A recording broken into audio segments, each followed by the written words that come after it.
Aku masih ingat dengan jelas bagaimana semuanya dimulai. Waktu itu, hujan turun rintik-rintik saat aku pertama kali bertemu dengannya. Namanya Rafael, seorang pemuda yang selalu tampak ceria dan penuh semangat, meskipun matanya kadang menyimpan rahasia. Kami bertemu di sebuah acara kampus. Aku tidak menyangka bahwa pertemuan itu akan mengubah hidupku selamanya. "Apa kabar?" tanya Rafael dengan senyum lebar saat kami bertemu di ruang pertemuan. Aku hanya tersenyum malu. "Baik, kamu?" jawabku, sedikit gugup. "Tentu saja baik. Kalau ada hal seru, kasih tahu ya," katanya dengan semangat sambil melangkah pergi. Itu hanya percakapan singkat, tetapi entah mengapa aku merasa ada sesuatu yang berbeda. Mungkin karena senyumnya yang begitu hangat, atau tatapannya yang seakan bisa melihat jauh ke dalam hatiku. Sejak saat itu, aku mulai sering bertemu dengannya. Kami menjadi teman dekat, saling berbagi cerita, tertawa bersama, dan tak jarang berbicara tentang kehidupan pribadi kami masing-masing. Aku merasa sangat nyaman dengannya, dan dia pun terlihat menikmati waktunya bersamaku.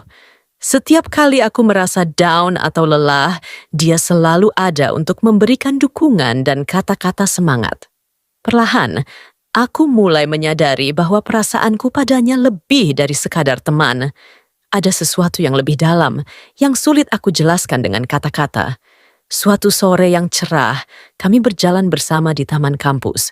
Angin berhembus lembut, dan daun-daun berguguran di sekitar kami. Tiba-tiba, Rafael berhenti dan menatapku dengan serius.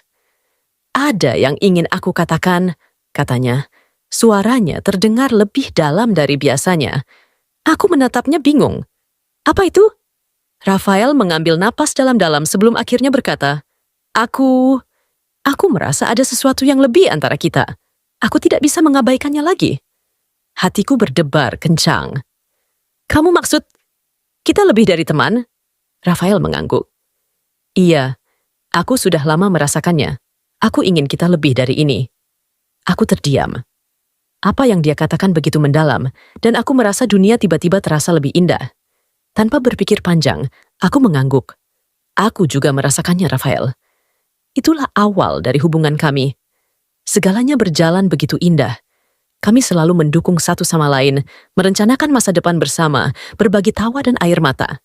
Setiap hari terasa sempurna, dan aku merasa sangat beruntung memiliki seseorang seperti dia dalam hidupku.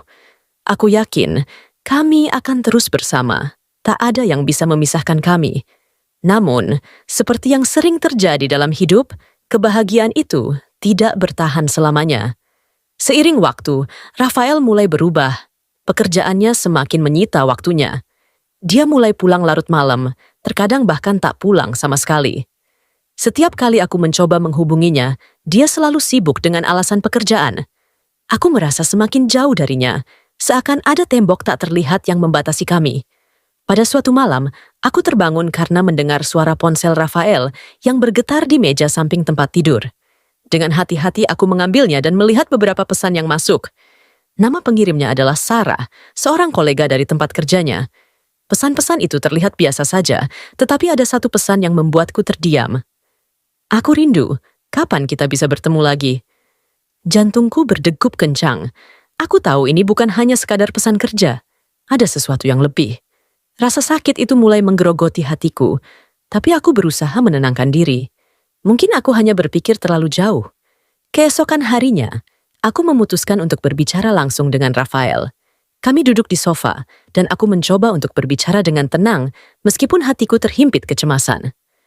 "Rafael, ada sesuatu yang ingin aku tanyakan," kataku dengan suara pelan. Rafael menatapku bingung. "Apa itu?" "Siapa Sarah?" tanyaku, berusaha menyembunyikan perasaan cemas di balik kata-kataku. Rafael terdiam sejenak, matanya menghindar dari tatapanku. "Dia, teman kerja, hanya teman," jawabnya cepat. Namun, aku bisa melihat keraguan di matanya.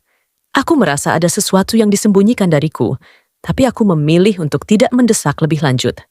"Aku hanya merasa kamu semakin jauh, Rafael. Kamu selalu sibuk, dan aku merasa seperti tak ada tempat di hidupmu lagi." Rafael menarik napas panjang, kemudian meraih tanganku. Aku tidak ingin kamu merasa seperti itu. Aku masih mencintaimu, tapi pekerjaan ini sangat penting. Aku hanya mengangguk, merasa kesepian. Meskipun dia berkata bahwa dia masih mencintaiku, aku tahu ada sesuatu yang berubah. Tapi aku tidak ingin mengakui kenyataan itu. Aku ingin percaya bahwa semuanya akan baik-baik saja. Namun, beberapa minggu kemudian, aku kembali mendapati pesan-pesan antara Rafael dan Sarah. Kali ini, aku tidak bisa menahan diri. Dengan perasaan campur aduk, aku memutuskan untuk menghadapinya. Rafael, aku tahu ada yang tidak beres. Kamu dan Sarah, apa yang sebenarnya terjadi di antara kalian? Tanyaku dengan suara gemetar. Dia menundukkan kepala, tampak bingung dan cemas. Clara, Aku tak tahu harus bagaimana menjelaskannya. Aku tidak pernah berniat menyakitimu, tapi aku mulai merasa dekat dengan Sarah. Kami sering berbicara tentang banyak hal, dan aku merasa dia mengerti aku lebih dari siapapun. Hatiku hancur mendengar kata-kata itu. Jadi kamu sudah jatuh cinta padanya? Tanyaku, suaraku tercekik. Rafael terdiam. Aku tidak tahu. Tapi aku merasa kebingungannya menguasai diriku. Aku tidak tahu harus memilih siapa. Aku merasa seluruh dunia runtuh di sekelilingku. Jadi kamu akan memilih dia, bukan aku? Tanyaku, air mataku mulai jatuh tanpa bisa kutahan lagi. Rafael tidak menjawab, hanya menatapku dengan tatapan kosong. Aku merasa seolah-olah cinta yang kami bangun selama ini hilang begitu saja.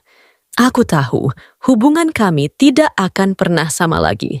Hari-hari berlalu dan aku berusaha menjalani hidupku meskipun luka itu masih mengganggu.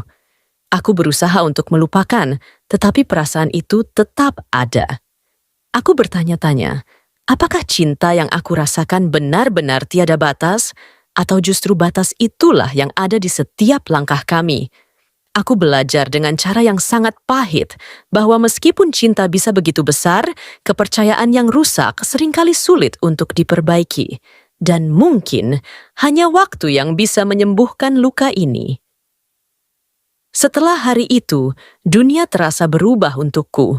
Setiap sudut kamar, setiap tempat yang biasa kami lewati bersama, kini mengingatkan pada kenangan yang begitu manis. Namun, begitu menyakitkan.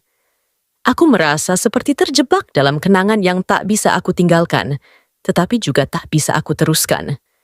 Aku menghabiskan hari-hariku dalam kebingungan, berusaha mengisi kekosongan yang ditinggalkan oleh Rafael.